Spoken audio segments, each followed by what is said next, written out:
Our first speaker is Yerivan Said. We are privileged to have him with us today.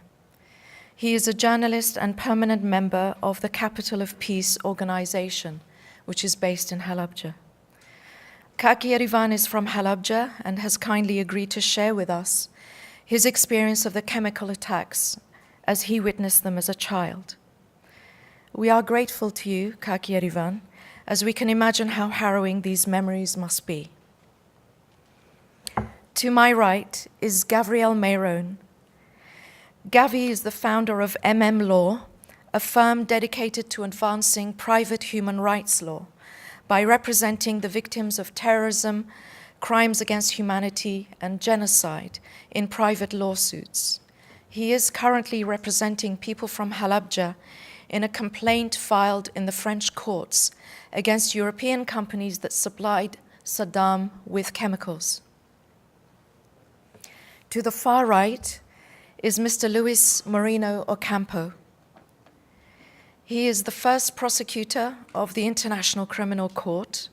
He had previously worked as a prosecutor in Argentina, his homeland, where he led the prosecution against the military junta. He has visited Kurdistan, and I hope he can share with us today his ideas on the recent atrocities committed by ISIS and what the role of the International Criminal Court can be. Naomi Kikula is our fourth speaker. She is the Deputy Director of the Center for the Prevention of Genocide at the U.S. Holocaust Memorial Museum. Naomi is also a board member of the Canadian Center for the Responsibility to Protect. As you may know, the Holocaust Memorial Museum recently published a report on the genocide and crimes against humanity committed by ISIS against the Yazidis, Christians, and others. I hope that Naomi can give us a perspective on Halabja and the Kurdish genocide within the context of genocide globally. Thank you all again for coming and for joining us. And now I would like to invite Kaki Yerivan to speak.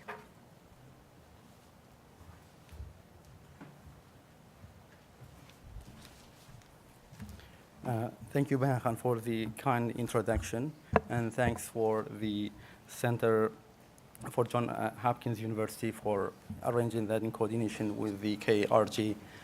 And before I talk about the March 15th and 16th of 1988, I would like to just give a very brief background about myself and my family.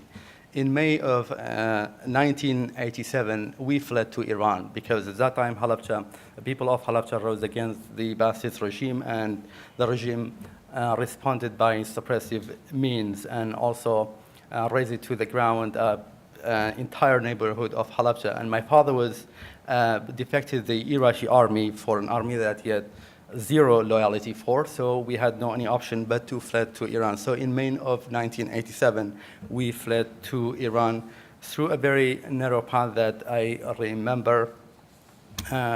We sneaked into the other side of the border where line pines were everywhere, and the Iraqi border guards were on the highest alert because of the Iraq-Iran war. But in October of 1987, my parents decided to send me and my younger brother to Iraq. I'm sorry, I really trained myself not to be emotional, but it's very hard.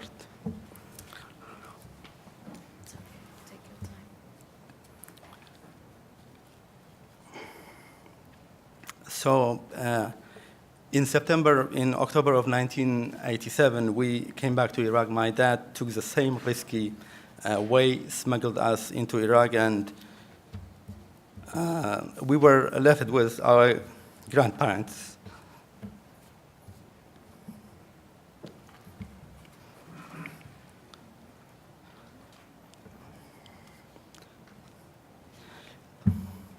It was really hard for us and also for our parents because my dad left us in the same day that he arrived in Halabja to Iran again.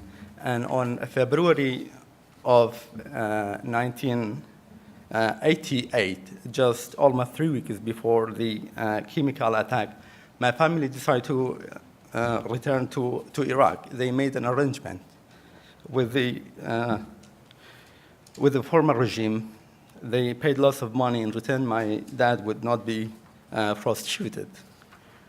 So on the 14th and 15th of March, the Iranian army invaded into Halabja. It was a very chaotic situation. My dad sensed, something really bad could happen, and that would be a potential Iraqi army retaliation when the Iranian invaded and took over the town. So on the evening of March 1988, we left the town. We left Halabja and we walked to our village, which is just a few kilometers away from the town. And then in the early, we stayed there for a few hours, and then we were waken up. It was, we had other families with us as well. That included our extended families. So we went up to the mountains, and we were from the area and we know where to hide. There was really good caves that we were able to go and shelter ourselves. But from the mountains, we could see what was going on in Halabja. We heard the sounds, the booms, and we saw smoke is, rising from the town. But we never realized that could be, chemical gas until, after, few hours, after I would say, in the afternoon, when we saw people were coming towards us to the mountain. They were blind. They had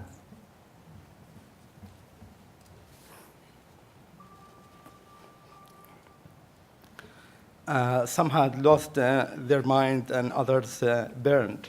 And still, we stayed in that cave. And then in the afternoon, the Iraqi airplane followed, the people, the fleeing people of Halabja, and they bombed the surrounding areas, and that included the mountains that we had sheltered.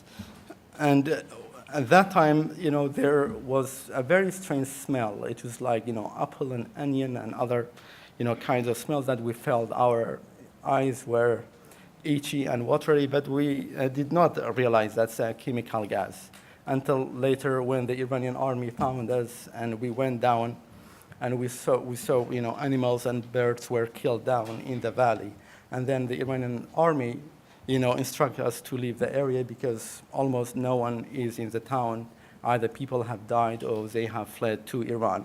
So we walked again toward the border. We walked several hours. We then stayed overnight in a village, and then for the next day, we crossed the border into Iran. We were transported by the Iranian people and the Iranian army. And at that point, the border crossing, we were separated from our dad.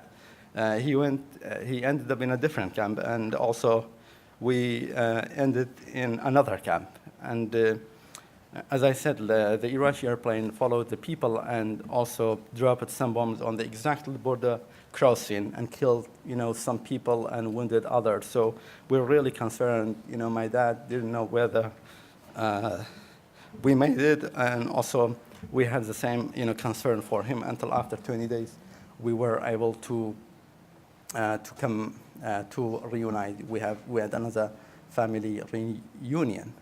And we were encamped, in the province of Kermanshah in Iran for a while, and then Iraq-Iran war stopped, and former dictator made a general amnesty for people who have fled the country. So we decided to come back. My dad always concerned about our education, so we came back. We came back to Iraq. As soon as we arrived at the border, we were put in military trucks, and we were taken to a registration office outside of the city of Suleimania, where my dad was, drafted immediately to Iraqi army, and he was sent to a training base. And I and my brothers and my mom were taken away to the south of Soleimani, and we were just, dumped in a plane, flat plane. There was no water, no shelter, nothing. We were surrounded by the Iraqi army until my aunt's husband was able to find us, and finally we were able to smuggle out of that horrible situation. And later other challenges followed, because people were instructed in Suleymaniye that they should not run to the people of Halabja, and also we tried to enroll in school. I was second grade at that time, and I remember my mom was taking us, school to school in the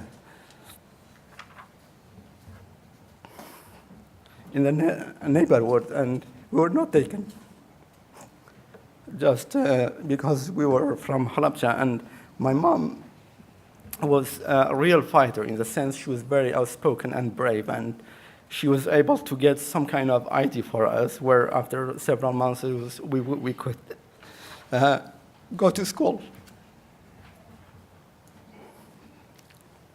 In the meantime, my dad was transferred to the south of Iraq. We did not have a chance to see him, so he was coming back probably 2 months a month once, and it was very hard financially and also emotionally for us, because there was nothing, there was no money to support us. And my mom was not just brave and outspoken, but she was very creative and entrepreneurial minded woman, despite the fact she was illiterate. She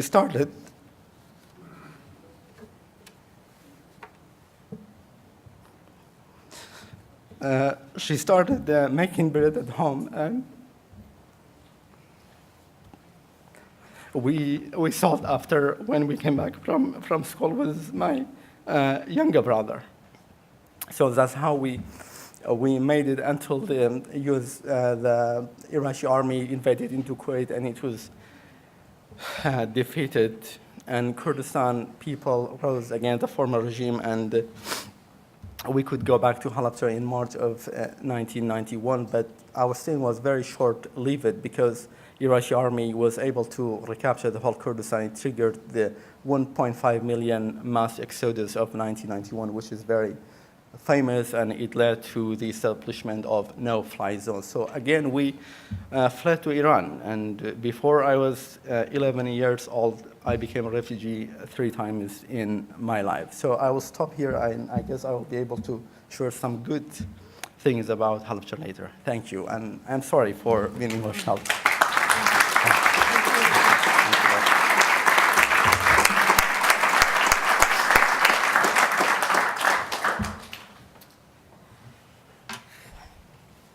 Thank you, Kaki Yarivan. We all share your grief and your story, and we all appreciate you being here today.